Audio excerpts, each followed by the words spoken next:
Assalamualaikum semua. Hari ni saya nak kongsikanlah cara saya buat bubur jagung berkering. Okey, jom kita tengok caranya. Okey, kita nak buat hari ni bubur jagung yang sangat mudah deh. Jadi kita perlu ke bahan-bahan, kata bahan-bahan yang mudah kita dapat. Tu saya tunjuk saat ni deh. Ni kita nak buat lah ni. Kita tunjuk cara nak buat bubur jagung berkering. Mula-mula sekali kita akan rebus dulu sagu kita ni separuh kembar. Ni kita tambah juga daun pandai untuk bagi bubur jagung kita tu lagi dia wangi lah. Bila kata sagu tu dah separuh kembar, jadi kita masuk ke santan. Hari ni memang kata buat bubur jagung bersih sangat-sangat mudah. Bahan-bahan segera. Santan pun kita guna santan kotak deh. Kita kacau dulu santan kita ni. Kalau macam rasa pekak sangat, boleh je tambah air deh. Muka sate kotak tu dia pekak. Lepas tu kita masuk ke jagung yang dalam ting saya tunjuk tadi. Ni jagung. Lepas tu kita masuk ke jagung. Kalau nak buat banyak, gunalah dalam 2 ting. Macam saya guna 1 ting jagung sahaja deh. Lepas tu kita kacau bagi dia sebati jagung kita dengan santan tu. Lepas tu kita masuk ke juga jagung, sweet corn. Yang orang letak dalam apam balik tu. Orang letak dalam apam balik jagung ni lah deh. Jadi kita masuk ke tujuan kita masuk ke sweet corn ni untuk lagi berkering. Kalau awak tak ada sweet corn ni tak boleh masuk pun tak apa. Tapi kalau awak masuk, dia lagi berkering. Lepas tu kuah dia tu akan pekat. Jadi bertambah-tambah sedap lah bubur jagung berkering kita ni. Sesuai lah dengan nama dia deh. Ni kita kacau dulu bagi dia sebati ke semua bahan kita ni. Ni saya akan tambah air lah sebab nampak agak pekat sangat ke.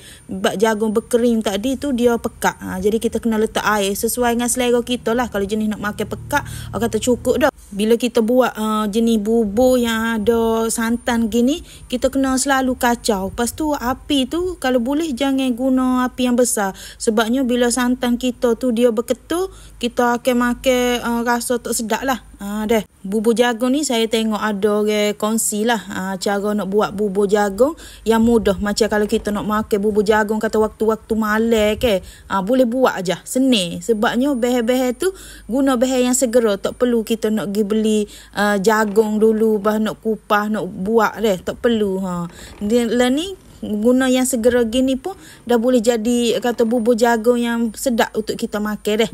Ni saya buat tengah malam ni, rasa nak makan bubur jagung, sedang molek tengok ada orang kongsi tu, jadi kita buat selalu. Ni saya memang kacau semua lah kalau kita buat jenis bubur ada santan gini ni. Lepas tu kita tambah gula. Jangan tak letak gula sebabnya tak ada rasa manis sangat lah sweet corn tadi. Jadi kita kena letak gula sesuai selera kita. Lepas tu garam.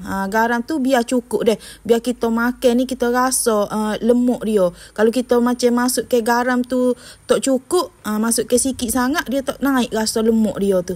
Jadi garam pun kena cukup. Gula garam biar cukup deh. Biar kena kata orang makan tu rasa sedap, naik rasa lemuk dia. Ni awak boleh nampak dah bubur jagung kita ni. Awak kata berkering deh. Memang sangat-sangat awak kata selera lah. Kalau kita makan dengan wangi sweet corn tu memang jadi deh. Ada pula gabungan sagu, daun pandai untuk wangi ke bubur jagung kita ni. Macam saya buat bubur ni saya tak letak gula melaka. Kalau macam awak nak warna kuah tu gelap, awak letak je gula melaka deh. Tak payah dah letak gula putih. Jadi kuah tu dia warna gelap. Tapi awak letak gula biasa gini pun dah sangat-sangat sedap deh. Ni bubur jagung kita ni dia sudah masuk. Macam bubur jagung ni kalau kita makan panas pun sedap. Kalau kita makan dia sejuk pun sedap. Memang sedap kalau bubur jagung bagi yang suka. Lepas tu kalau ada roti, boleh cicoh dengan bubur jagung gini deh. Yang mana dah tengok ni, harap bolehlah cuba resepi bubur jagung berkering yang sangat mudah.